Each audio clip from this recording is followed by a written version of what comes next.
മറ്റൊരു വാർത്ത, റേഷൻ വ്യാപാരികളുടെ അനിശ്ചിതകാല പണിമുടക്ക് ഇന്ന് തുടങ്ങുകയാണ്. ഈ സമരത്തോട് ഒരു വിഭാഗം സഹകരിക്കുന്നില്ല എന്നുള്ള വാർത്ത വരുന്നുണ്ട്.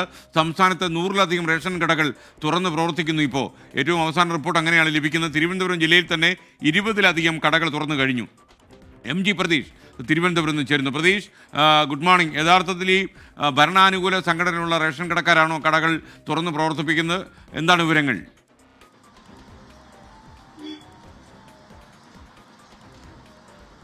SKN ഇന്ന് രാവിലെ മുതൽ തന്നെ റേഷൻ വ്യാപാരികൾ അനിശ്ചിതകാല സമരത്തിലേക്ക് കടന്നിട്ടുണ്ട്. ഈ വേതന പരിഷ്കരണവുമായി ബന്ധപ്പെട്ടുള്ള ആവശ്യങ്ങൾ നടപ്പാക്കാത്തതിൽ പ്രതിഷേധിച്ചാണ് സമരത്തിലേക്ക് റേഷൻ വ്യാപാരികൾ കടന്നത്. 2 ഘട്ടങ്ങളിലായി സർക്കാർ തലത്തിൽ ചർച്ചകൾ നടന്നെങ്കിലും ആ ചർച്ചയിൽ സമവായം ഉണ്ടാകാത്തതിനെ തുടർന്നാണ് അവർ അനിശ്ചിതകാല സമരത്തിലേക്ക് പോയിട്ടുള്ളത്.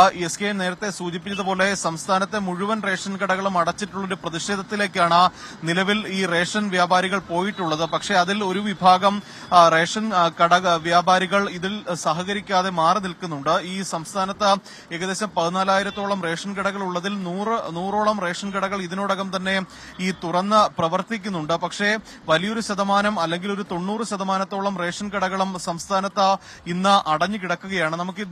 ഞാൻ ഇപ്പോൾ ഉള്ളത് തിരുവനന്തപുരം പനവിളയിലുള്ള ഒരു റേഷൻ കടയ്ക്ക് മുന്നിലാണ്. ഈ റേഷൻ കട രാവിലെ മുതൽ തന്നെ അടഞ്ഞു കിടക്കുകയാണ്. വലിയ ഒരു പ്രതിഷേധം റേഷൻ വ്യാപാരികളുടെ ഭാഗത്തു നിന്ന് ഉണ്ടാകുന്നുണ്ട്. റേഷൻ വ്യാപാരികളുടെ വേതന പാക്കേജ് കാലോചിതമായി പരിഷ്കരിക്കണമെന്നതാണ് പ്രധാനമായും ഇവരുടെ ആവശ്യം. റേഷൻ ഡീലേഴ്സ് കോർഡിനേഷൻ കമ്മിറ്റിയുടെ നേതൃത്വത്തിലാണ് ഇത്തരത്തിലൊരു അനിശ്ചിതകാല സമരത്തിലേക്ക് റേഷൻ വ്യാപാരികൾ കടക്കുന്നത്.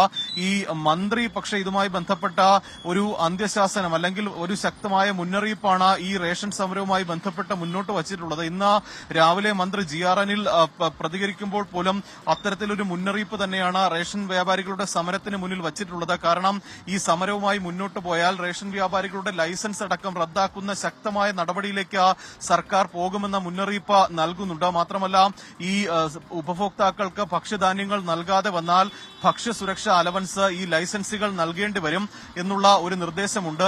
അല്ലാത്ത പക്ഷം വേണമെങ്കിൽ സർക്കാർ തന്നെ റേഷൻ കടകൾ ഏറ്റെടുക്കും, ഈ സാധനങ്ങളെല്ലാം തന്നെ സർക്കാർ തിരിച്ചെടുക്കുമെന്നുള്ള ശക്തമായ ഒരു താക്കീത് അല്ലെങ്കിൽ ഒരു മുന്നറിയിപ്പ് കൂടി സർക്കാർ മുന്നോട്ട് വയ്ക്കുന്നുണ്ട്. പക്ഷേ അപ്പോഴും ആ ഒരു ശക്തമായ പ്രതിഷേധത്തിലേക്കും സമരത്തിലേക്കും പോകാൻ തന്നെയാണ് റേഷൻ വ്യാപാരികളുടെ തീരുമാനം. ഇന്ന് ഒരു 11 മണിയോടുകൂടി തന്നെ തിരുവനന്തപുരത്ത് വലിയ പ്രതിഷേധം നടക്കുന്നുണ്ട്. അത് ഭക്ഷ്യമന്ത്രിയുടെ വീട്ടിലേക്കാണ് റേഷൻ വ്യാപാരികളുടെ പ്രതിഷേധം നടക്കുക.